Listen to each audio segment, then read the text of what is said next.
যতদিন ঘুষের চাকরি ছিল ততদিন ভয় করে নাই, সারা জীবন শয়তানি করছে, আর বুড়া বয়সে সিয়ার লিয়া মসজিদে গেছে। এরকম কিছু মুসল্লি নতুন পাওয়া যাচ্ছে কি যাচ্ছে না? সারা জীবন নামাজ পড়েনি, বুড়া বয়সে চামড়া হচ্ছে ঢিল, আল্লাহর সাথে দিছে মিল। এখন কি করবে? ঠিক মতো রুকু সেজদা করবার পারে না, এখন সিয়ার লিয়ে গেছে। ধরে এখন কি লিয়ে গেছে? আপনারা বলেন তো, বাড়িতে নামাজ পড়লে 1 গুণ সওয়াব হবে, আর মসজিদে নামাজ পড়লে 27 গুণ। ধরে বলেন কয় গুণ? আচ্ছা 27 গুণ কখন হবে? একলা একলা পড়লে না জামাতের সাথে বললে? তাহলে জামাতের সঙ্গে যখন নামাজ পড়বার যাবেন তখন জামাতের কিছু নিয়ম আছে না নাই? 1 নম্বর নিয়ম হলো কাতার সোজা করা লাগবে। ধরে কোন কি সোজা করা লাগবে? হ্যাঁ, বেকা বেকা, এই বেকারটা চেনা করে যদি আপনারা নামাজ পড়েন তাহলে নামাজ হতে পারে, কিন্তু 27 গুণ জামাতের সওয়াব আপনারা পাবেন না। 27 গুণ সওয়াব নিতে গেলে জামাত কি করা লাগবে? কাতার সোজা করা লাগবে। এখন কাতার সোজা করার নিয়ম কি? পায়ের গোড়ালির সঙ্গে গোড়ালি মিল করা লাগবে।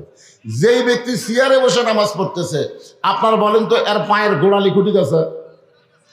তাহলে ওই যদি সামনে কাতারে থাকে, তাহলে সামনে কাতারের মুসল্লির 1 গুণ সওয়াব হবে, 27 গুণ হবে না, যতক্ষণ চেয়ারওয়ালাকে দ্বিতীয় কাতারে না দিবে। এখন দ্বিতীয় কাতারের লোকেরা যদি জামাতবদ্ধ নামাজ পড়তে চায়, আর তৃতীয় কাতারে দেওয়া লাগবে।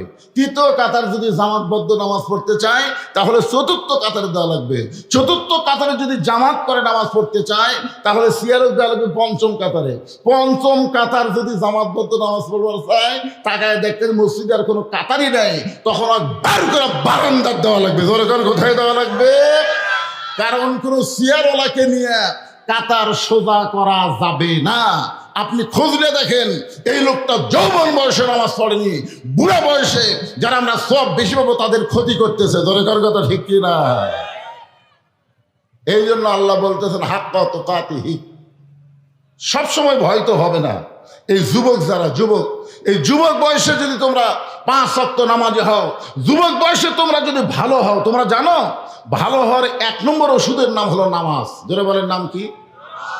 আল্লাহ কোরআনে বলেছেন ইন্নাস সালাতা তানহা আনিল ফাহশাই ওয়াল মুনকার, একমাত্র নামাজই পারে মানুষকে যাবতীয় বেহুদা এবং অশ্লীলতা খারাপি থেকে হেফাজত করতে। আজকে প্রত্যেকটা যুবকের হাতে একটা করে মোবাইল আছে না নাই? মোবাইলের মধ্যে অশ্লীল আছে, শালীনও আছে। ধরে কোন ঠিক কিনা? যারা নামাজ 5 ওয়াক্ত পড়ে এদের হাতে মোবাইল থাকলেও এরা অশ্লীল কিছু দেখবে না, কারণ দেখবার গেলেই তার ইমান বলবে আল্লাহ দেখতেছে, 2 কান্দের ফেরেশতা লিখতেছে। ধরে কোন কথা ঠিক কিনা? কিন্তু যেই বেটা নামাজ পড়ে না, ওই খালি জানলা দরজা বন্ধ করবি, ওই ঘরের দরজা বন্ধ করবি, কম্বলের মধ্যে এখন মোবাইল অশ্লীল ভিডিও চালু করে বলবে কেউ তো দেখতেছে না রে, কেউ তো দেখতেছে না, মানে নামাজ পড়ে না তো, বোঝেন না? যার কারণে ওর ভিতরে পুরাপুরি ভয় আসবে না। আল্লাহর ভয় যদি পুরাপুরি করতে চান তাহলে বিশ্বাস করা লাগবে কে দেখতেছে। আর 2 কান্দে 2 ফেরেশতা বসে নাই। আপনি যখন অন্যায় করতেছেন ফেরেশতা মনে হয় ঘুম পাড়তেছে। তোমার 2 কান্দে 2 মোহরি লিখিতেছেন ডায়েরি, দলিল দেখে রায় দিবে, টাকা পয়সার নাই কারবার। কিরামান কাতিবিনা ইয়ালামুনা মা তাফআলুন। হাসরের ময়দানে আল্লাহ প্রত্যেকটা বান্দা বান্দিকে তার সামনে দাঁড় করায় বলবে তোমার শৈশবকালের কোনো হিসাব দেওয়া লাগবে না, তোমার বুড়াকালের কোনো হিসাব দেওয়া লাগবে না। মানে চামড়া ঢিল আল্লাহর সাথে ঢিলা মিল, ওই সময়ের হিসাবে আল্লাহ নেবে না। বুড়া বয়সে যারা নামাজ ধরছেন আপনাকে হিসাব নাই, বিনা হিসাবে আপনারা কোথায় যাবেন? না, যারা বুড়া এই বুড়া তোরা ভাঙ্গা তুলে ঠিক মতো রুকু সেজদা করবার পারে না, আমি তাদের কথা বলতেছি। বলবে তোমার শৈশবকালের কোনো হিসাব লাগবে না, বুড়াকালের কোনো হিসাব আমি আল্লাহ চাই না, খালি যৌবনের হিসাব দেওয়া জান্নাত যাও। এখন হাক্কা তুকাতিহি রে যুবকেরা, আজকের এই মাহফিলে যারা বসে আছে তাদেরকে লক্ষ্য করে বলতেছি, আল্লাহ বলেছেন ফালিয়াবুদু রাব্ব হাযাল বাইত আল্লাযী আত'আমাহুম মিন জু'ইন ওয়া আমানাহুম মিন খাউফ। ওই ঘরের মালিকের যদি তোমরা গোলামি করো, ওই ঘর মানে কোন ঘর? কাবা ঘর আল্লাহর ঘর, ঠিক কিনা বলেন? কাবা ঘর কার ঘর? ওই ঘরের মালিকের যদি তোমরা গোলামি করো, রে যুবকেরা তোমরা চিন্তা করো, চাকরি নাই, বাকরি নাই, ব্যবসা নাই, বাণিজ্য নাই, আমাদের রিজেকের ব্যবস্থা কে করবে?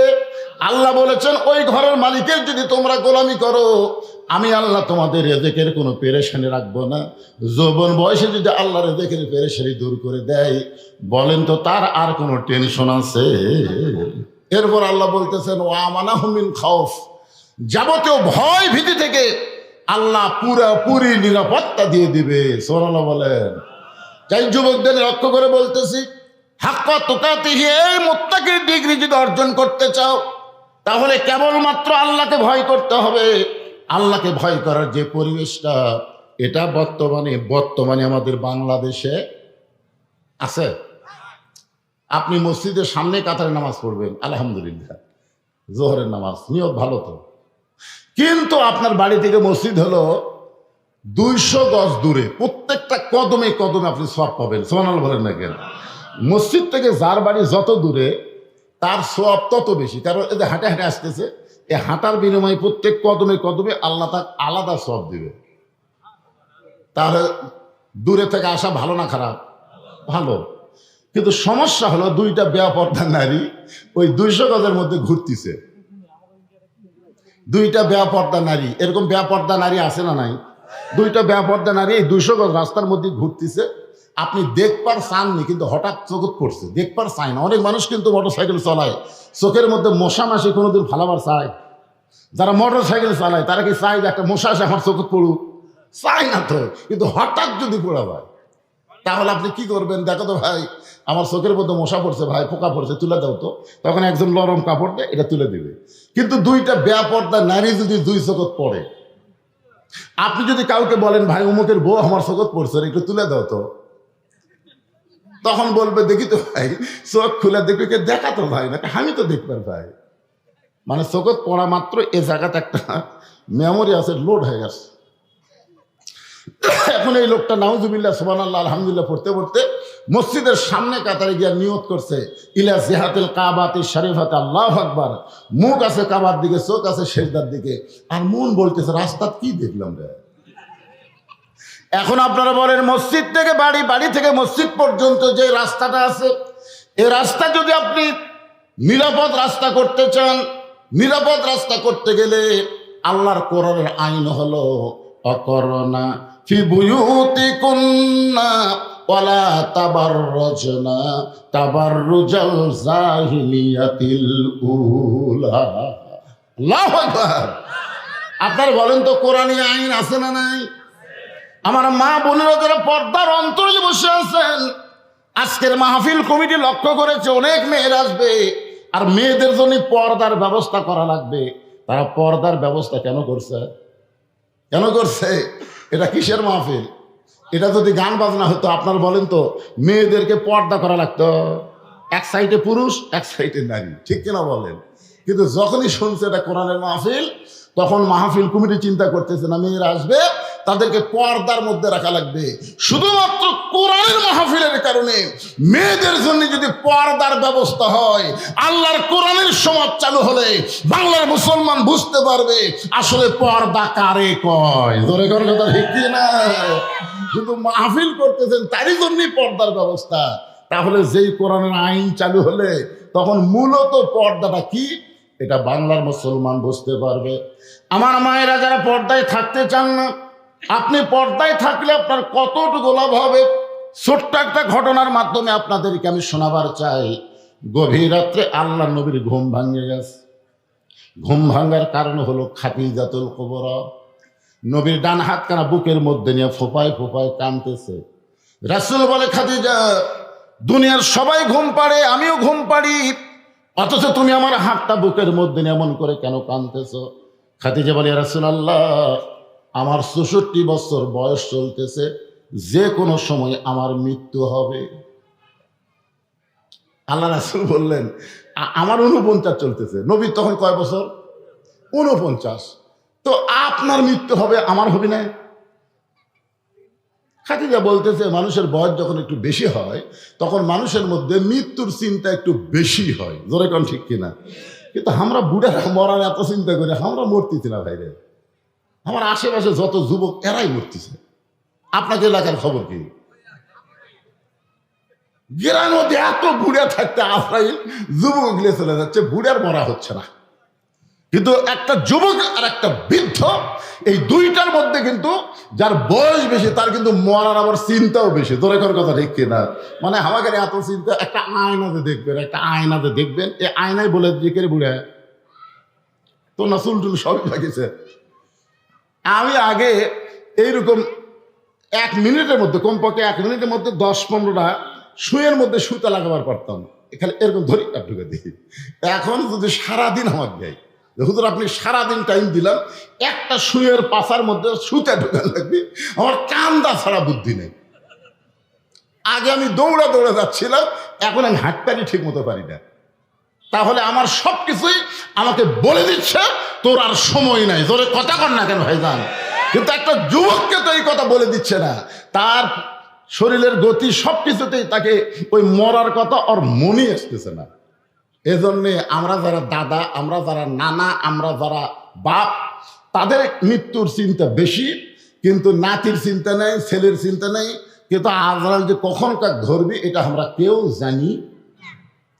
কি একটা মারাত্মক কথা একটা গানের মধ্যে শুনেছিলাম, কিন্তু যেদিন ডাক পড়িবে কবর মাঝে যাইতে, জোগাড় কিছু করছো বন্ধু তার মাঝে বিছাইতে। খাদিজা বলতেছে রাসূলুল্লাহ, যে কোনো সময় আমার মৃত্যু হবে, আমার জন্য আপনার কাছে আল্লাহর পক্ষ থেকে কোনো সুসংবাদ আছে কি না? হুজুর এই জন্য আমি কাঁদতেছি, আপনি যদি একটু বলেন আমার জন্য আল্লাহর পক্ষ থেকে আপনার কাছে কোনো সুসংবাদ আছে কিনা।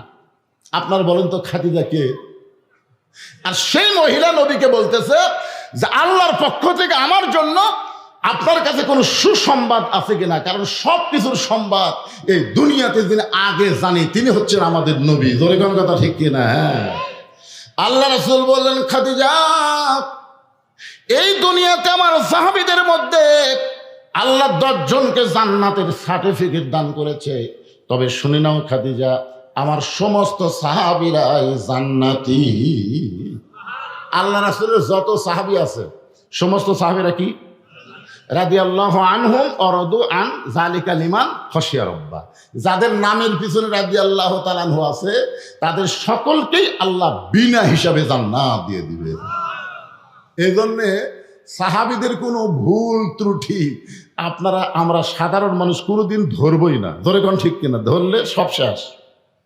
চিন্তা করে দেখেন, আল্লাহ রাসূল বললেন, খাদিজা আমার সমস্ত সাহাবীরাই জান্নাতে যাবে, কিন্তু আল্লাহ 10 জনকে খোঁজ খবরই দিছে, জান্নাতের সার্টিফিকেট দান করেছে। খাদিজা বলতে, হুজুর আমি আমার ব্যাপারে খোঁজ খবর শুনতে চাই, আর আপনি সাহাবীর ব্যাপারে শুরু করলেন। আমি এই রাত জায়গায় কাঁদতেছি ওই সাহাবীদের কথা শোনার জন্য। আমার ব্যাপারে কোনো খোঁজ খবর আছে কিনা? রাসূল বললেন, পুরুষের মধ্যে আল্লাহ 10 জনকে জান্নাতের সার্টিফিকেট দিয়েছে, আবার নারীদের মধ্যেও আল্লাহ 10 জনকে জান্নাতের সার্টিফিকেট দিয়েছে। সাল্লাল্লাহু আলাইহি। খাদিজা চমকে বলছে, হুজুর এ কথা তো আমি কোনোদিন শুনি নাই। বলে, শুনবার না চাইলে কেমনে শুনবেন? নবীর কাছে তো শুনবার চাওয়া লাগবে। জোরে কোন কথা ঠিক কিনা? শুনবারই চান নাই, আজকে শুনবার চাচ্ছেন। আজকে শোনেন, পুরুষের মধ্যে 1 নম্বর সার্টিফিকেট পাওয়া হলো আবু বকর সিদ্দিক, আর নারীদের মধ্যে 1 নম্বর হলো খাদিজাতুল কুবরা। আর কোনো টেনশন আছে? পুরুষের মধ্যে 1 নম্বর কে? আবু বকর সিদ্দিক। নারীদের মধ্যে 1 নম্বর হলো খাদিজাতুল কুবরা। আল্লাহ নবী বললেন, পুরুষের মধ্যে 2 নম্বর হলো ওমর, 3 নম্বর হলো ওসমান, 4 নম্বর আলী, 5 নম্বর আব্দুর রহমান ইবনে আওফ, 6 নম্বর জুবাইর, 7 নম্বর তালহা, 8 নম্বর সাদ ইবনে আবি ওয়াক্কাস, 9 নম্বর আবু সাইদ, আর 10 নম্বর হলো ওবাদা ইবনুল জাররাহ। এই 10 জনই হলেন আশারি মুবাশশারা। আল্লাহ রাসূল কিছুক্ষণ নবী না হয়ে, কিছুক্ষণ, সবসময় কিন্তু বইয়ের কাছে হুজুর হয়ে থাকা ঠিক না। আমি যত বড়ই হুজুর হই, আমার বইয়ের কাছে হুজুর হয়ে থাকা যাবে? কথা কন না কেন ভাই? মাঝে মধ্যে চলবে, কিন্তু সব সময়।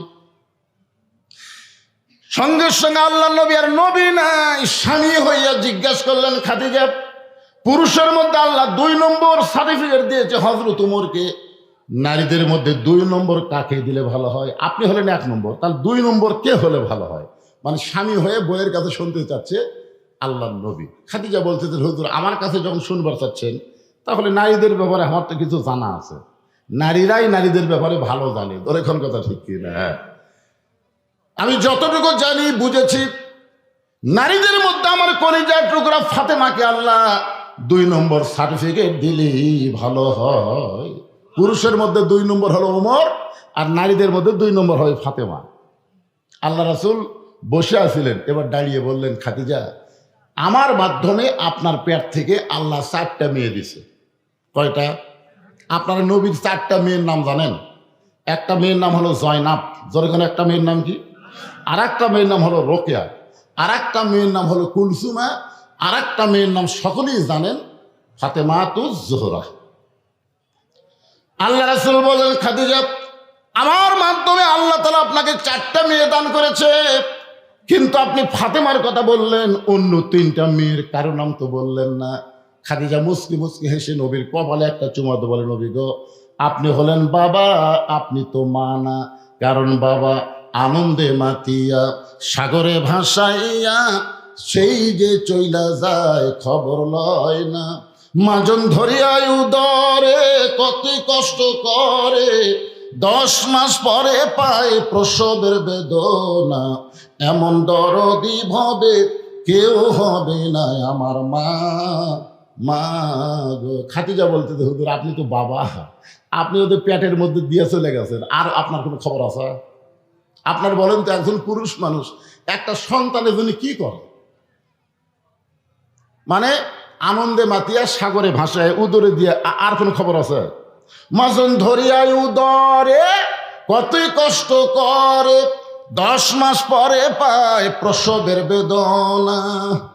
এই জন্য একজন নেপোলিয়ন বলেছে, তোমরা যদি ভালো একটা সন্তান চাও, তাহলে ভালো একটা বাপের দরকার না, ভালো একটা মায়ের দরকার। কিসের দরকার? কথা কর না। হ্যাঁ, ইমাম গাজ্জালী এটার ব্যাখ্যা করে বলেছেন যে সন্তান যখন মায়ের পেটে আসে, তখন আল্লাহ তাআলা মায়েদের একটা মাসিক ব্যারাম আছে, মাসে 3 দিন 5 দিন 7 দিন একটা ব্যারাম আছে, একটা অসুখ আছে, যাকে মেয়েরা বলে মাসিক।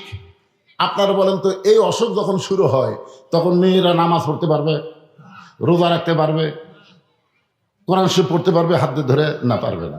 এই জন্যে ইমাম গাজ্জালী বলেছেন, বাচ্চা পেটে আসার সঙ্গে সঙ্গে মায়েদের মাসিক ব্যারাম বন্ধ হওয়ার কারণ হলো সন্তান পেটে থাকা অবস্থায় মার যেন কোনো ইবাদতের কমতি না হয়। কারণ মায়ের ইবাদতের সাথে আল্লাহ পেটের সন্তানের একটা সম্পর্ক গড়ে তুলে দেয়। কারণ মা খালি তো সন্তান খাবার পায়, ধরে কোন কথা ঠিক কিনা? মা যদি পেটের বাচ্চা নিয়ে চুরি করে খায়, কথা খান না খান, আচার চুরি করে খাচ্ছে, বড়ি চুরি করে খাচ্ছে, এরা সব চুরি টুরি করে খাচ্ছে, মা একলাই খাচ্ছে না, এরাও মারতেছে। পেটে বাচ্চা নিয়ে মা যদি নামাজ পড়ে, সন্তান যখন 3 মাসের পর সন্তানের সুরত হয়ে যায়, 4 মাস 5 মাস যখন সন্তানের পেটে বয়স হয়েছে, মা রুকুর থেকে যখন সেজদায় যায়, এমন সময় পেটের মধ্যে বাচ্চা একটা দোমল খায়। ফেরেশতা বলে, আল্লাহ তোমার বান্দি রুকু করতেছে, সেজদা করতেছে, পেটের বাচ্চার কি কোনো কষ্ট হয় না? আল্লাহ বলে, ফেরেশতা তোমরা সাক্ষী থাকো, যেই মা পেটে বাচ্চা নিয়ে নামাজ পড়তেছে, এ মা শুধু নামাজ পড়তেছে না, পেটের বাচ্চাকেও নামাজি বানায়া দিচ্ছে। আজকে বেনামাজি হওয়ার কারণ কি জানেন? পেটে থাকা অবস্থায় নামাজি পড়ে। মা যদি খারাপ হয়, পেটের বাচ্চাও খারাপ হবে। কথা কন না কেন, ঠিক কিনা বলেন? হ্যাঁ, একটা ভালো মায়ের দরকার। শেরপুরে ওয়াজ করতে আসলে পুরুষের চাইতে মেয়েরা অনেক বেশি হয়। আমার মায়েদের জন্য বলতেছে, মা একটা ছেলে আমার এসে বলতেছে, হুজুর 12 মাসের মধ্যে 11 মাস আমার খিদা কম, কিন্তু রমজান মাসে আমার খিদা বেশি। মানে 11 মাস আর খিদা খুব একটা লাগে না, তো রোজার চাঁদ উঠলে আমার খিদা বেড়া যায়। এই ব্যারাম হওয়ার কারণ কি? আমি বললাম, তোমার মা বাচ্চা আছে? এখনো আছে। মা কও আমি জানতে চাইলাম আপনার কাছে, আর আপনি পাঠান মার কাছে। আরে পাগলা, মা যদি থাকে জানো রে, যা তো মায়ের কাছে গিয়ে বলতেছে, মা 11 মাস আমার খিদা কম, রমজান মাসে খিদা বেশি কেন? তখন মা বলতেছে, তোর দাদি এই সর্বনাশ করছে। কারণ তুই যখন আমার পেটে আসলি ওই বছর রমজান মাসে তোর দাদি জোর করে আমাকে রোজা থাকতে দেয়নি। আমার বলছে, বৌমা রোজা থাকলে পেটের বাচ্চা শুকা যাবে, তাহলে তুই কি তাজা থাকার জন্যে রোজার মাসে আমি খাসি রে, আমিও খাসি তুইও খাসি। এই যে রমজান মাসে পেটের মধ্যে তোর খাওয়া শুরু হচ্ছে, তোর খিদে এত বেশি, রোজার চাঁদ উঠলে তুই আর রোজা থাকতে পারিস না। যে সমস্ত ছেলেরা রোজা রাখতেছেন না, খেয়াল করে মায়ের কাছে বলবেন, কি আমার এরকম অবস্থা হলো। খুব মনোযোগ দিয়ে শুনবেন, একটা ভালো মায়ের দরকার আছে না নাই? দরকার আছে না নাই? খাদিজাতুল কুবরা বলে, ইয়া রাসূলুল্লাহ, আমি অন্য কোনো মেয়ের কথা না বলে সরাসরি ফাতেমার কথা বলার কারণ হলো, ফাতেমা যখন আমার পেটে ছিল আমার পেট উঁচু হয়েছে, কিন্তু আমার পেটের মধ্যে কোনো ওজন হয়নি। সুবহানাল্লাহ বলেন। আমার পেটের মধ্যে কোনো ওজন হয়নি। এই ফাতেমা যখন দুনিয়াতে ভূমিষ্ঠ হলো, আমি খাদিজা লক্ষ্য করে দেখি আমার কোনো প্রসব ব্যথা নাই, কিন্তু আমার মেয়েটা আমার পেট থেকে যখন বের হচ্ছে প্রসব ব্যথা নাই। আমি তাকায় দেখি ফাতেমা তার 2টা হাত তার ইজ্জত ঢেকে দুনিয়াতে আইছে। আমি মা হইয়াও পর্যন্ত তার ইজ্জত দেখতে পারি নাই। আমার বিশ্বাস, আল্লাহ যদি আমাকে 1 নম্বর দেয়, তাহলে আমার কলিজার টুকরো ফাতেমাকে আল্লাহ যেন 2 নম্বর সার্টিফিকেট দান করে। সঙ্গে সঙ্গে রাসূল খাদিজার কপালে একটা চুমাতে বলেন, খাদিজা, তোমার চাওয়া আল্লাহ কবুল করেনি, তোমার চাওয়া আল্লাহ কবুল করে নাই। কারণ আল্লাহর বান্দি ফাতেমা তোমার কলিজার টুকরা, সে তো জান্নাতি নয়, সে তো জান্নাতি নয়। খাদিজা বলে, হুজুর, আমার মেয়ে যদি জান্নাতি না হয় তাহলে আমার ফাতেমার খবর কি? রাসূল বললেন, জান্নাতি নারীদের নেত্রী। আপনারা বলেন তো, জান্নাতি আর জান্নাতি নারীদের নেত্রী, এখন হিসাব করে বলেন তো, খাদিজা বড় হলো না ফাতেমা বড় হলো? কি একটা সমস্যা। খাদিজা বলতে, হুজুর কেউ জানে না, আপনি কছেন আমি শুনছি, কোনো সাক্ষী নাই, আপনি পাল্টা দেন, পাল্টা দেন। রাসূল বললেন, কি পাল্টাবো? বলে, আমি হব জান্নাতি নারীদের নেত্রী আর ফাতেমা হবে 1 নম্বর জান্নাতি। আল্লাহ রাসূল বলেন, খাদিজা, ফাতেমা তো আপনারই মেয়ে, অসুবিধা কি? মেয়ে যদি নেত্রী হয়, মা যদি 1 নম্বর জান্নাতি হয়, অসুবিধা কোন জায়গায়? খাদিজা বলতে, হুজুর আপনি পুরুষ মানুষ তো, আপনার কাছে অসুবিধা নেই, কিন্তু নারীদের কাছে আছে। এক নারী যদি প্রধানমন্ত্রী হয়, আর এক নারীকে মিথ্যা দোষ দিয়ে অন্যায়ভাবে জেলখানায় বন্দি করে রাখছে। জোরে কোন কথা, ঠিক কথা বলেন না কেন? আজকে সে কঠিন অবস্থার মধ্যে আছে। আমাকে অনেকে বলেছে, হুজুর দেশ নেত্রী বেগম খালেদা জিয়ার জন্য একটু দোয়া করবেন, আল্লাহ যেন তাকে পুরাপুরি সুস্থতা দান করে। আমরা সবাই তার জন্য মন থেকে, অন্তর থেকে আল্লাহর কাছে দোয়া করি, আল্লাহ যেন তাকে পুরাপুরি সুস্থতা দান করে। জোরে কোন আল্লাহুম্মা আমিন। আপনারা বলেন তো, শহীদ প্রেসিডেন্ট জিয়াউর রহমান যখন বাংলা, মোটামুটি আমার বুদ্ধি হয়েছিল, আমি মোটামুটি ভালো জানি জিয়াউর রহমান সম্পর্কে, আমার খুব ভালো জানা আছে। তিনি 4 বছর বাংলাদেশের রাষ্ট্রপতি ছিলেন। এই 4 বছরের মধ্যে ভুল কর্মেও তিনি কোনোদিন রাজাকার শব্দ উল্লেখ করেনি। তিনি কিন্তু স্বাধীনতার ঘোষক। ধরে কোন স্বাধীনতার কি কথা কন না কেন? তাহলে স্বাধীনতার ঘোষকের তো রাজাকারের কথা বেশি বলা দরকার, কিন্তু তিনি রাজাকার কোনো উল্লেখ না করে বরং সেই সময়ের বড় রাজাকার আজিজুর রহমানকে তিনি প্রধানমন্ত্রী বানালেন। কারণ তিনি চান যে আমাদের মধ্যে কোনো গন্ডগোল না থাকে। জোরে কোন কথা, ঠিক কিনা? এরপরে বেগম জিয়া যখন 91 সালে প্রধানমন্ত্রী হলেন, তখন প্রেসিডেন্টের নাম কি? আমি তো ভালো জানি, আমার মামাও জানে। আব্দুর রহমান বিশ্বাস কি মুক্তিযোদ্ধা? কথা বল না কেন, মুক্তিযোদ্ধা। এখন খালেদা জিয়া, শহীদ জিয়ার সন্তান তারেক জিয়া এ পর্যন্ত যতবার অনলাইনে ভাষণ দিয়েছে, একটা বাড়ির জন্য রাজাকার শব্দ উল্লেখ করেনি। জোরে কোন কথা, ঠিক কিনা? এত কতগুলো ভূমিফুর নেতাবার আছে, কথায় কথায় রাজাকার। এই মুহূর্তে বাংলা ছাড় আমার পর্যন্ত বলে। আমি বললাম, কথা ঠিক আছে, আমি পাকিস্তানি আমি জন্ম নিয়েছি। কারণ আমার যখন জন্ম হচ্ছে তখন বাংলাদেশ ছিল না, তো পুরো পাকিস্তান। আপনারা কারণ অনেকের কিন্তু জন্ম পুরো পাকিস্তানে না। এই বাংলাদেশ হওয়ার পরে কয়জনের জন্ম আছে? যারা বাংলাদেশ হওয়ার পরে জন্ম হচ্ছে এরা স্বাধীনতার কি বোঝে? এই কথা প্রসঙ্গে আসলো তাই বললাম, বেগম জিয়া হলেন আপসহীন একজন নেত্রী, এত বড় সততা, ভালো মানুষ, ভালো একজন মা, জোরে কান সুবহানাল্লাহ। তিনি অসুস্থ অবস্থায় আছে, আমরা সবাই প্রাণ খুলে দোয়া করব আল্লাহ যেন তাকে পুরাপুরি সুস্থতা দান করে, জোরে কান আমিন, জোরে বলে আল্লাহুম্মা আমিন। আমি জামাত ইসলামের ভাইদেরকেও বলবো, যে বিএনপি একসময় বাংলাদেশে জামাত ইসলামের নামগন্ধ ছিল না, শহীদ জিয়ার মাধ্যমে জামাত ইসলাম, জোরে কান কথা ঠিক কিনা, খালেদা জিয়ার মাধ্যমে জামাত ইসলাম একটা প্রতিষ্ঠা পাইছে। এখন যদি সামান্য কিছু হইয়াই যায়, যদি হইয়াই যায়, হাসিনা তাড়ানোর জন্য আমরা একই আলুর বাগুড়ের মধ্যে, একই খেতার মধ্যে থাকছি, বিএনপি আর আমি। আমার মনে আছে এক সময় ঠান্ডা লাগলো, তখন বিএনপির ভাই বললো, হুজুর আপনি কম্বল গাওয়াত দেন। আহ কি মহব্বত রে, কাদের সাথে কাঁধ মিলে আমরা থাকছি।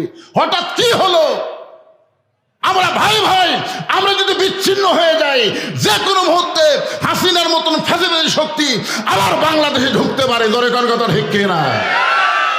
এই জন্য আমাদের মধ্যে কোনো মতভেদ আমরা চাই না, হতে পারে সামান্য কিছু, আমরা মিলেমিশে ওই ফ্যাসিবাদকে, যে অন্যায় করেনি, বিনা অপরাধে এতিমদের সম্পদ মারার কথা বলে জেলখানার মধ্যে রাখছে, বিদেশে চিকিৎসা পর্যন্ত করতে দেয়নি, জোরে কান কথা ঠিক কিনা। হ্যাঁ, একজন নারী একজনকে ঠিক মতো দেখতে পারে না, তাই বলে আপনারা খাদিজা ফাতেমার কাছে এটা নিয়ে যাবেন না। খাদিজা একটু লোভ করে বলতেছে, ইয়া রাসূলুল্লাহ, সর্বপ্রথম আমি ইসলাম গ্রহণ করেছি, সর্বপ্রথম নবীকে নবী বলে স্বীকার করেছে, তার নাম কি? কোনো মরদ মানুষ না, আগে কিন্তু মেয়ে মানুষ ইসলাম গ্রহণ করছে, আর সে মেয়েটা হলো নবীর কে? কথা কয় না। 42 বছর হচ্ছে আমার ওয়াদের বয়স, 42 বছরও একটা বাড়ির জন্য আমার বউকে আমি যে হুজুর এ কথা বলাবার পারিনি, এখন বলতে পারিনি। একদিন 500 টাকা হাতত দিয়ে বললাম, একবার হুজুর কও 1000 টাকা, খালি হুজুর কও, আগে টাকা দেন, টাকা আবার 500 দিলাম, 1000 হলো, কও, খালি হাসো, হাসো কেন? জনগণ আপনাকে চিনে না তাই হুজুর কও, কিন্তু আমি তো চিনি। হুজুর হয় এত সহজ নয়, দেখছেন? নিজের বইয়ের কাছে আমি হুজুর হওয়ার পারিনি, আর সর্বপ্রথম নবী হিসাবে স্বীকার করেছেন নবীর বউ। তার মানে বোঝা গেল আমাদের নবী বাহিরেও যেমন ভিতরেও তেমন। এই জন্য নিঃসন্দেহভাবে সবাইকে মানা যাবে না, একজনকেই মানতে হবে, তিনি হলেন আমাদের নবী। সুবহানাল্লাহ কন্যা কেন? আল্লাহ বলেন, হে রাসূল আপনি বলেন, কুল ইন কুনতুম তুহিব্বুনাল্লাহ ফাত্তাবিউনি ইউহিব্বুকুমুল্লাহ ওয়া ইয়াগফির লাকুম যুনুবাকুম আল্লাহু গফুরুর রহিম। আল্লাহু আকবার। আল্লাহ নবী বলেন, খাদিজা, যেই কারণে ফাতেমাকে আল্লাহ খাতুনে জান্নাত ডিগ্রি দিয়েছে, এই কারণটা আমি নবীও জানতাম না, আল্লাহ পাক আমাকে জানাইছে। খাদিজা বলতে, হুজুর আপনি যদি জানেন তাহলে আমাকে বলেন, কোন আমলের কারণে আল্লাহ খাদিজাকে বাদ দিয়ে ফাতেমাকে জান্নাতি নারীদের নেত্রী বানাইলো, এইটা না বলা পর্যন্ত আমি আপনার হাত ছাড়বো না। মা খাদিজা নবীর হাতটা চাইবা ধরে যখন বুকের মধ্যে নেয়, এমন সময় আল্লাহ নবী বলে, খাদিজা মাত্র 2টা কারণ। ধরে বলেন কয় কারণ? কোন 2 কারণে ফাতেমাকে আল্লাহ খাতুনে জান্নাত ডিগ্রি দিল? আমরা সমস্ত পুরুষ মানুষের জন্য শোনা দরকার আছে না নাই? কি জন্য শোনা লাগবে? কারণ আমাদের বউগুলো যদি ভালো হয়ে যায়, বুঝলেন, আমাদের শান্তি কিন্তু বাহিরে আছে, ভিতরে নেই। দেখবেন রাস্তাঘাটে যখন ঘুরি কি শান্তি, চা খাই, পান খাই, এটা খাই, সেটা খাই, কিন্তু যখনই বাড়িতে যাই, ওরে বাবা, বাড়ি গেলেই দেখবেন মুখ বেঁকা। এমন একটা অবস্থা হয়েছে, প্রত্যেকটা পরিবারের বাহিরে শান্তি আছে, ভিতরে শান্তি নাই। ধরে কোন কথা ঠিক না? কিন্তু আজকে যে 2 কারণে আল্লাহ ফাতেমাকে খাতুনে জান্নাত ডিগ্রি দিল, এইটা যদি শুনি আমরা আমল করতে পারি, তাহলে আমাদের বাহিরেও শান্তি, ভিতরেও। কারা কারা ভিতরে শান্তি চান? আল্লাহ একটু হাত দেখেন তো দেখি। লিল্লাহে তাকবীর। হাত নামান। আমি অবশ্যই এই 2টা কথা আপনাদেরকে বলবো, কিন্তু আমার ওয়াজের বয়সে এই দীর্ঘ টাইম প্রধান অতিথি এসে চেদে বসে থাকা, আমার ওয়াজের মধ্যে একটু বিব্রত বোধ হয়, বুঝতেছেন না? প্রধান অতিথিরা ভাষণ টাষণ দিয়ে চলে যাবি, ওই সুযোগে আমি মেরে দেবো, তোর এখন কথা দেখি। বিশেষ অতিথি আছে মাশাআল্লাহ, কুন্ডু সাহেব, ও তো সেই, আরে চালাবই তো, চালাবো না মানে। কিন্তু ভাইজান এনারা একটু, আপনারা প্রধান অতিথি করছেন, তার একটা সম্মান নাই। ওনারা এত লম্বা কোনো বক্তব্য দিবে না, শুভেচ্ছা বক্তব্য দিবে। আজকের মাহফিলের সভাপতি আমার মামাকে ওনাদেরকে মাইক দেওয়ার জন্য অনুরোধ করতেছি।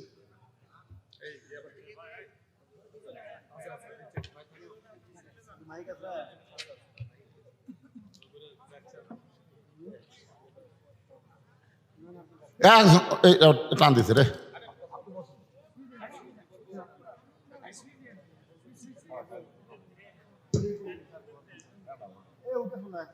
আসসালামু আলাইকুম ওয়া রাহমাতুল্লাহি ওয়া বারাকাতুহু। একটু দয়া করে বসবেন, যেহেতু প্রধান বক্তা তার মূল্যবান কথা আলোচনা করতেছিলেন, এখানে আমাদের প্রধান অতিথি বিশ্ববিদ্যালয় আসছে, তারা সম্মানিত, খুব অল্প সময়ের জন্য তারা কথা বলবে। আর যেহেতু ঈশার নামাজ শোনার জন্য আমরা ঈশার নামাজটা পড়ে নেব, কোনো সমস্যা নেই। পাশে মসজিদ আছে, আমরা ঈশার নামাজটা পড়া পড়ে নেব, যারা আমরা নামাজ পড়ি তারা ঈশার নামাজটা পড়ে নেব। তো এখন আমি কথা বলবার জন্য অনুরোধ জানাচ্ছি আমাদের সকলের প্রিয় ইলাহা ইল্লাল্লাহ, লা ইলাহা ইল্লাল্লাহ মুহাম্মাদুর রাসূলুল্লাহ সাল্লাল্লাহু আলাইহি ওয়াসাল্লাম। আল্লাহ নবী বললেন, খাদিজা আমি আপনাকে দুইটা প্রশ্ন করব। কয়টা? এক নম্বর প্রশ্ন হলো, কত বছর বয়সে আপনি ঈমান গ্রহণ করেছেন? খাদিজা বলতেছে, ইয়া রাসূলুল্লাহ আমি যখন ঈমান গ্রহণ করেছি তখন আমার বয়স হলো 55 বছর। আল্লাহ রাসূল বলে, খাদিজা ঈমান গ্রহণ করার আগে আপনি কি ছিলেন? খাদিজা বলতেছে, রাসূলুল্লাহ ঈমান গ্রহণ করার আগে আমি কাফের ছিলাম। আল্লাহ নবী বলেন, খাদিজা আপনার হায়াতের জিন্দেগির 55 বছর আপনি কুফরে হালে কাটাইছেন। এখন বলেন আপনার পেটের মেয়ে ফাতেমা কত বছর বয়সে ঈমান গ্রহণ করেছে? খাদিজা বলতেছে, নবী গো আমার ফাতেমা জান্নাতি হয়ে জন্মগ্রহণ করেছে। সুবহানাল্লাহ। আল্লাহ রাসূল বললেন, খাদিজা এক নম্বরে আপনি ঠকে গেলেন। এক নম্বরে আপনি কি হলেন? জিতলেন না ঠকে গেলেন? আর একটা প্রশ্ন আমি রাসূল আপনাকে করতে চাই। আল্লাহ নবী প্রশ্ন করবেন, আমার আলোচনার আয়াতের শেষ অংশ হচ্ছে ওয়ালা তামুতুন্না ইল্লা ওয়া আনতুম মুসলিমুন, মুসলমান না হয়ে তোমরা কেউ মৃত্যুবরণ করো না। এ কথা কার? আল্লাহ। তো আমরা এখানে যারা আছি আমরা সবাই মুসলমান। আমার স্বাধীন কুমার কুণ্ডু ভাই, উনি হয়তো মুসলমান না, কিন্তু ওনার মুখ থেকে যে সুন্দর কথা আমরা শুনলাম, উনি কিন্তু ওনার ধর্মের কিতাবের কথা একটা সেকেন্ডও কয়নি। জোরেকার কথা ঠিক কিনা? উনি শুধু কোরআনের কথা বলেছেন। তার মানে বোঝা গেল কোরআন শুধু মুসলমানের না, কোরআন হলো সব মানুষের জন্য। জোরেকার ঠিক কিনা? কিন্তু সমস্যা হলো হেদায়েত সবাইকে দিবে না। এই জায়গাতে আল্লাহ কেবাসলি করে বললেন হুদাল্লিল মুত্তাকিন, কেবলমাত্র মুত্তাকি যারা হবে তাদেরকে আল্লাহর এই কোরআন হেদায়েত দেবে। আমি সেই কোরআনের মাহফিল, আমার মামা ভাষণ শেষ করার আগে একটা গুরুত্বপূর্ণ কথা বলেছে, এই মাদ্রাসা চলে সরকারি টাকায় না আপনাদের দানের টাকায়? এই মাদ্রাসায় প্রতি মাসে কয় বস্তা চাল লাগে বললো? 12 বস্তা। মাসে 12 বস্তা চাল লাগে এই ছাত্রদের জন্যে। মাসে 12 বস্তা চাল লাগে। প্রতি মাসে না, বছরে 1 বস্তা করে চাল এই মাদ্রাসা দিবেন। এটা 25 কেজি না 50 কেজি বস্তা, তো এখন 10 কেজিরও আছে। আমরা কত কেজি ধরবো?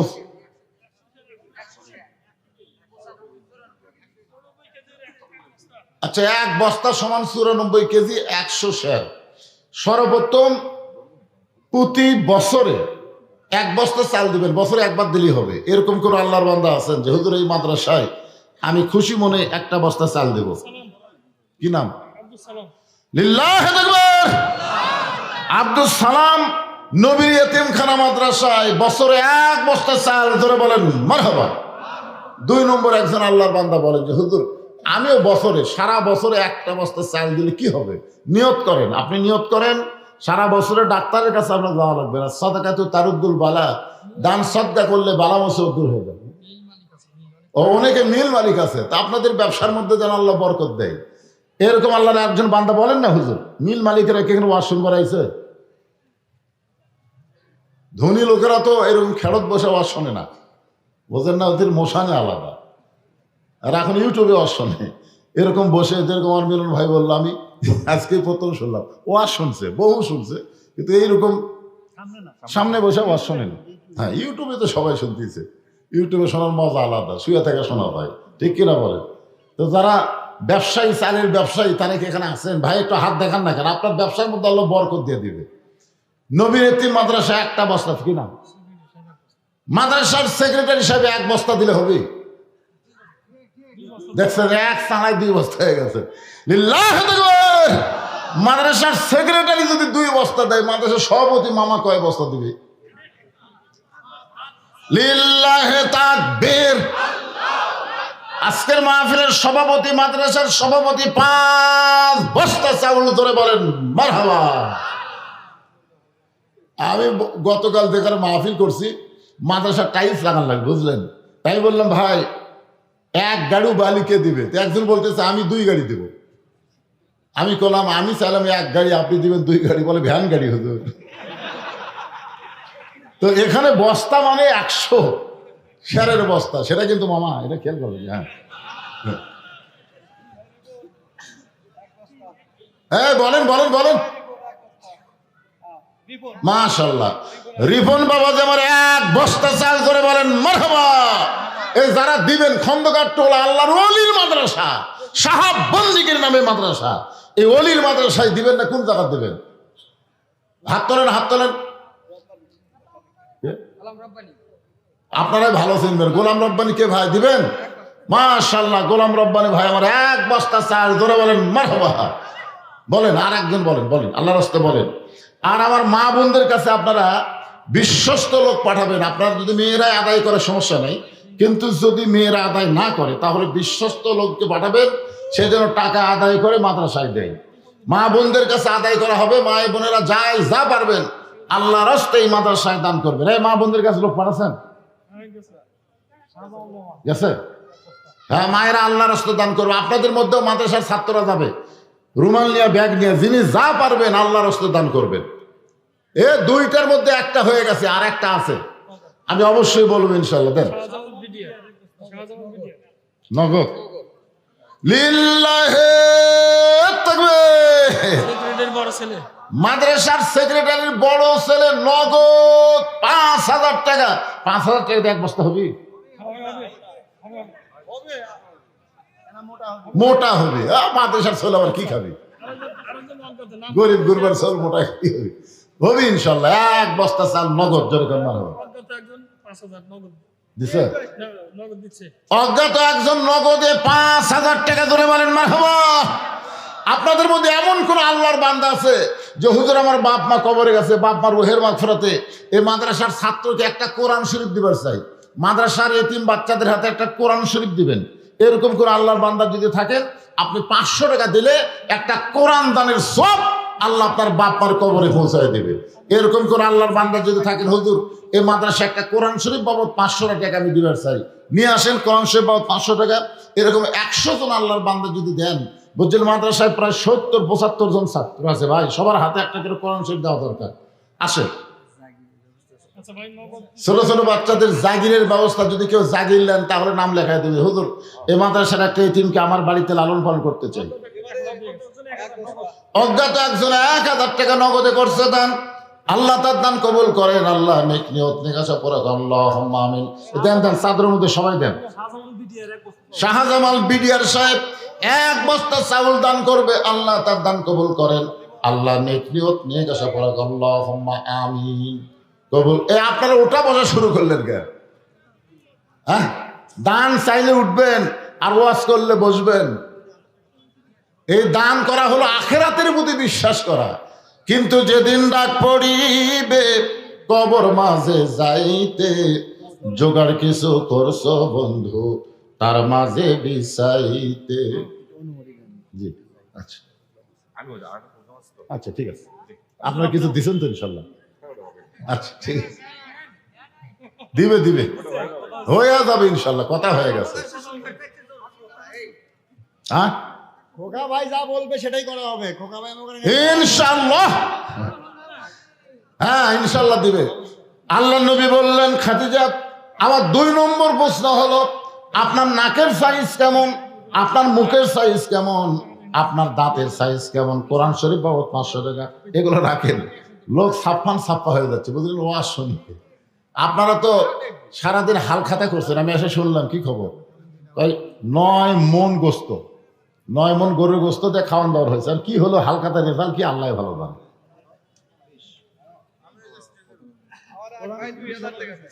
আজকের মাহফিলের সম্মানিত প্রধান অতিথি 20,000 টাকা ধরে বলেন মাহওয়া।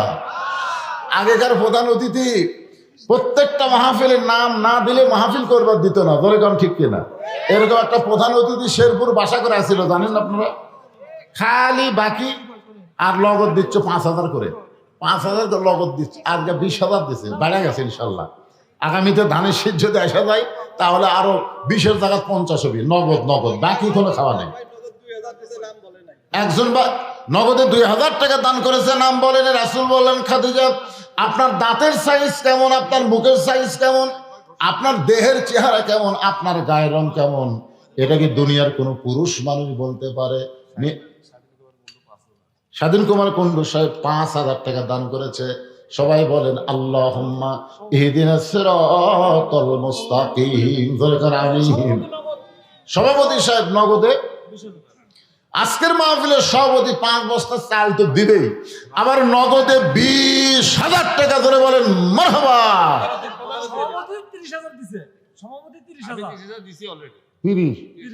30,000 দিছে, এটা প্রধান অতিথি নগদ দিতে গেল। দেখছেন, নগদ। আমরা সবাই জানি বাকির নাম কি, এটা কিন্তু দোকানে লেখা আছে, আজ নগদ কাল বাকি। তো উনি বুঝবার পারছেন, ইয়ং মানুষ তো। আরে দোয়া তো করবো সবার জন্য একসাথে। ফিরোজ আহমেদ জুয়েল 5,000 টাকা দান করবে, করছে না করবে? আর এক ভাই কোরআন শরীফ 500 টাকা দান করছে, আল্লাহ কবুল করেন। খাদিজা বলতেছে, রাসূলুল্লাহ 40 বছর বয়সে আপনার সঙ্গে যখন আমার বিয়ে হয়েছিল, ওই সময় মক্কার সবচাইতে ধনবতী রমণী আমি ছিলাম। এই ধনবতী রমণী হওয়ার পিছনে কারণ হলো আমার অনেকগুলো ব্যবসা ছিল। এই ব্যবসা দেখাশোনা করতে গিয়ে হাজার পুরুষের সঙ্গে আমার লেনদেন হয়েছে। আমি খাদিজার নাকের সাইজ কেমন, মুখের সাইজ কেমন, দাঁতের সাইজ কেমন, এটা দুনিয়ার বহু পুরুষ বলতে পারে। রাসূল বলে, খাদিজা এখন আপনি বলেন তো আপনার পেটের মেয়ে ফাতেমার নাকের সাইজ কেমন, মুখের সাইজ কেমন, গায়ের রং কেমন, এটা দুনিয়ার কত পুরুষ বলতে পারে। খাদিজা বলতেছে, পর্দানিশী আমার ফাতেমা জন্মসূত্রে পর্দার ভিতরে জন্ম নিয়েছে। আপনাদেরকে মনে আছে মা খাদিজা কি বললেন, যে ফাতেমা যখন জন্ম নিয়েছে নিজের ইজ্জত 2 হাত দিয়ে ঢাকে জন্ম নিয়েছে, মা হইলেও পর্যন্ত মেয়ের ইজ্জত দেখতে পারেনি। জোরে কর না সুবহানাল্লাহ। আল্লাহ নবী বললেন, খাদিজা আপনি মা হয়ে শুধু ফাতেমার জন্মের পর্দার কথা বললেন, কিন্তু আমি নবী হওয়ার কারণে আল্লাহ পাক আমারে জানাইছে ফাতেমা পর্দার মধ্যেই বড় হবে। শুধু পর্দার মধ্যে বড় হবে না, পর্দাকে গ্রহণ করার কারণে আল্লাহ তাআলা তাকে পর্দার ভিতরে মৃত্যু দিবে। সুবহানাল্লাহ কন্যা কেন? আমাদের বাংলাদেশের মেয়েরা মরলে পর্দা হয়। আমাদের বাংলাদেশের, আপনাকে শেরপুরের খবর কি, একটা মেয়ে মারা গেলে কয় কাপড়, কথা কয় না রে, কয় কাপড়?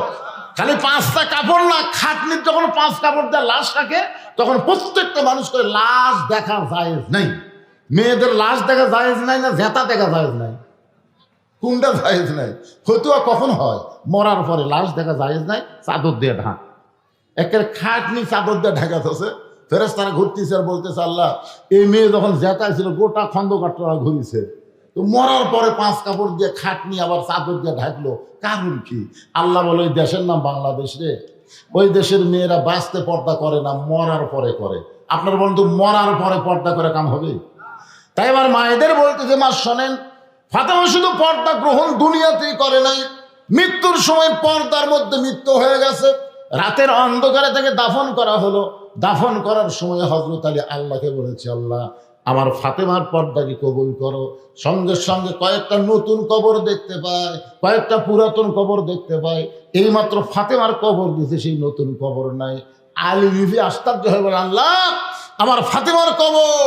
গায়েব থেকে আওয়াজ আসলে, আলী রে ফাতেমা পর্দা নিশি। আমি আল্লাহ জোহরা ডিগ্রি দিয়ে ফাতেমার কবরটাকে কিয়ামত পর্যন্ত পর্দা করে দিয়েছি। আজকে আমার স্বাধীন কুমার কুন্ডু ভাই বললেন যে মনের পর্দায় আসল। মনের পর্দার গান গাইছে মমতাজ, মনের পর্দার গান গাইছে। মনের পর্দা বড় পর্দা, গান শোনেন নাই? ওরে শরীয়তের মৌলানা চোখ দুইটা করলা কানা, মনের পর্দা বড় পর্দা তোমরা খুঁজা পাইলা না, তেতুল হুজুর বুঝলো না। আম্মা শফি রহমতুল্লাহ আলাইকে এই 2 টাকার গায়িকা মমতাজ কিন্তু তেতুল হুজুর কাছে ধরে, এখন কি হুজুর? ও মনের পর্দা। আচ্ছা মনের পর্দা যদি বড় পর্দা হয়, তাহলে শরীয়তে পর্দা না আইন হলো কেন? কি আসলে মনের পর্দায় পর্দা করবার চাই, কিন্তু মনের মধ্যে যদি ওই মমতাজি গান গাইছে, মনে যদি পছন্দ ধরে গন্ধ কিরে পাওয়া যায়, চোখে তারে যায় না দেখা, ওষুধ দিবা কোন জায়গায়। তাহলে মনের পর্দা আপনি করবার চান, কিন্তু মনের মধ্যে শয়তান ঢুকছে, তখন পর্দা কেমনে হবে? এলা মন টন বাদ দিয়া আল্লাহর আইন পর্দা চালু করা লাগবে। কথা কন না কেন ভাই? এলা মন টন বাদ দেন তো। আপনার বলেন তো মনের খাওয়া বড় খাওয়া, বাইরের খাওয়ার দরকার নাই। এই গান গান আর বসে থাকেন, পেট ভরবে। তো মনের খাওয়া বড় খাওয়া কোনোদিন আপনি করলেন না, তাহলে মনের পর্দা বড় পর্দা কোন কেন? এগুলা চলবি না। পর্দা আল্লাহর আইন। আমার কথা কি বুঝলেন? পর্দা কার আইন? এখন পর্দার আইন চালু করা লাগবে, ইনশাল্লাহ চালু হবে ইনশাল্লাহ। দিন দিন দেখেন মেয়েদের মধ্যে একটা লজ্জা শরম কিন্তু বেড়ে গেছে, যাইনি? গ্রামগঞ্জে একটা মেয়েকে আমরা বেপর্দা দেখি না। বিশেষ করে আপনাদের শেরপুরের মেয়েরা অত্যন্ত পর্দানিশী। আমি আমার মা বোনদের জন্য বলবো, মা পর্দার মধ্যে থাকবেন, আল্লাহ তাআলা ফাতেমার সঙ্গে আপনাদেরকে জান্নাতে কবুল করে নেবে। আয়াতের শেষ অংশ হলো, মুসলমান না হয়ে আমরা কেউ মরব। মুসলমান হয়ে মরবার গেলে আমাদের করণীয় কি? কি ভাবতেছেন? আমরা মুসলমান হয়ে মরবার চাই কি চাই না? জনগণ চাই কি চাই না? মুসলমান হয়ে মরবার গেলে 1 নম্বর করণীয় লা সালাতা লা দীনা। যার নামাজ নাই তার কোনো ধর্মই নেই। এখন আপনারা বলেন তো, যে লোকটা নামাজ পড়ে না ওই মুসলমান হয়ে মরবি? আল্লাহ রাসূল বলেছেন, মান তারাকা সালাতু মুতাম্মিদান ফাকাত কাফারা। ইচ্ছা করে 1 ওয়াক্ত নামাজ যারা বাদ দিল, আল্লাহর সঙ্গে তারা কুফরি করল। তাহলে মুসলমান হয়ে মরবার চাইলে 5 ওয়াক্ত নামাজের দরকার আছে না নাই? কিন্তু আমার ওয়াজ দিয়ে তো কাম হচ্ছে না, হয়ে যায়। আমরা খালি নামাজ পড়ার কথা কই, কিন্তু কোরআন শরীফে আল্লাহ কোনো জায়গায় নামাজ পড়ার কথা কয়নি। নামাজ কায়েমের কথা বলেছেন। নামাজ কায়েম হবে কখন? আল্লাযীনা মাক্কান্নাহুম ফিল আরদ। মুসলমানের মধ্যে কাউকে যখন ক্ষমতার চেয়ার দেওয়া হবে, আসলে ক্ষমতার মালিককে? কখনই মনে করবেন না যে আওয়ামী লীগ ক্ষমতায় ছিল, বিএনপি ক্ষমতা আসতেছে, এ কথা বলা হলো শিরক। কারণ কোন দল ক্ষমতায় কোনো কালেই ছিল না, সব কালেই আল্লাহ ক্ষমতায় ছিল। ধরে কোন কথা ঠিক কিনা? আপনার বলেন তো, কোনো দল যদি ক্ষমতায় থাকতো, তাহলে হাসিনাতে 41 সালের আগে যাওয়ার কথা নয়। তাহলে 24 সালের 5ই আগস্টে কেন গেল? এখান থেকে বোঝা গেল দল ক্ষমতাত নাই, ক্ষমতাত কে আছে। এই জন্য বলতে হবে, আল্লাহ যদি কোনো মুসলমানের মধ্যে কাউকে ক্ষমতার চেয়ার দেয়, তাহলে তার 1 নম্বর দায়িত্ব হলো আকামুস সালাত, নামাজ কায়েম করা। সরকারিভাবে যদি নামাজ কায়েম বাংলাদেশে হয়, প্রথম হয়তো মানুষ সরকারের ভয়ে নামাজ পড়বে, কিন্তু নামাজ পড়তে পড়তে এমন একটা অবস্থা হয়ে যাবে। আমরা কিন্তু ছোটবেলায় নামাজ পড়তে চাইনি, ঠিক কিনা বলেন? জোর করে করে আমাদের বাপ মা আমাদের নামাজ পড়াইছে। নামাজ না পড়লে সেই গাল, ভাত দেওয়া যাবে নাই, কি যে বিরক্ত হতো। আরে এই সময় মনে হতো বাপ মা মরে না কেন, খালি নামাজ করে। এখন এমন একটা অবস্থা হয়েছে, ওই যে বাপ মায়ের কথা মতো ভয়ে ভয়ে মসজিদে যাইতাম, বাপের ভয়ে মায়ের ভয়ে, কিন্তু এমন অবস্থা হয়েছে এখন যদি আমাকে বলা হয় 1 কোটি টাকা দেবো 1 ওয়াক্ত নামাজ বাদ দে, আমরা বলবো কোটি টাকা লাথি মারি, নামাজ আমি ছাড়বো না। কারণ নামাজ জান্নাতের জন্য না, নামাজ হলো আমার আল্লাহর জন্য। জোরে কোন কথা ঠিক কিনা? হ্যাঁ, নামাজ হচ্ছে আল্লাহর জন্য। যারা ঈশার নামাজ পড়ে ঘুমান, একদিন খালি ঈশা না পড়ে আপনি ঘুমাবার যান, আপনি কত বড় মরদ হোসেন ঘুমাবেন জানতো? খালি একদিন চেষ্টা করে দেখেন তো, ঈশা না পড়ে ঘুমান যায় কিনা? পারবেন না। যখন এসা পড়বেন আল্লাহ ঘুমের ট্যাবলেট আপনি খিলা দিবে, ঘুম ধরে দেবে ইনশাআল্লাহ। এই জন্য ভাইজান আমি সমস্ত যুবকদের বলতেছি, প্রথম মুসলমান যদি আমরা মরতে চাই, নামাজ ছাড়া বিকল্প কোনো রাস্তা। আল্লাহ আমাদের সবাইকে 5 ওয়াক্ত নামাজি কবুল করুক। সকলে বলে আল্লাহুম্মা আমিন। আস্তাগফিরুল্লাহাল্লাযী লা ইলাহা ইল্লা হুয়াল হাইয়ুল কাইয়্যুম ওয়া আতুবু ইলাইহি। এখানেই আপনার আমার মোনাজাতের পরে আজান হবে, তারপরে নামাজ হবে। বিশাল জামাতে আপনার নামাজ পড়বেন, পাশে মসজিদে নামাজ হবে, অসুবিধা নেই। এখন মোনাজাত করতেছে আল্লাহুম্মা আমিন। আল্লাহুম্মা আনতাস সালাম ওয়া মিনকাস সালাম তাবারাকতা ইয়া যাল জালালি ওয়াল ইকরাম। আয় আল্লাহ তাআলা, খন্দকার টোলা তোমার ওলির নামের মাদ্রাসা, কিয়ামত পর্যন্ত এই মাদ্রাসাকে কবুল করে নাও আল্লাহ। এই মাদ্রাসা সুন্দর রাখার জন্য সর্বাত্মক যারা চেষ্টা করতেছে, কেউ টাকা দিয়ে, পয়সা দিয়ে, বুদ্ধি দিয়া, আল্লাহ তাদের চেষ্টাকে মাদ্রাসার ওসিলা করে জান্নাতি কবুল করে নাও। আজকে মাদ্রাসায় নগদে বাকিতে যারা দান করেছে, আল্লাহ সব দানগুলোকে জান্নাতের বিনিময়ে কবুল করো আল্লাহ। আমরা যারা হাত তুলেছি, আমাদের মধ্যে জনম দুঃখনী মা, দরদের বাবা যাদের কবরে চলে গেছে, আল্লাহ মেহেরবানি করে মা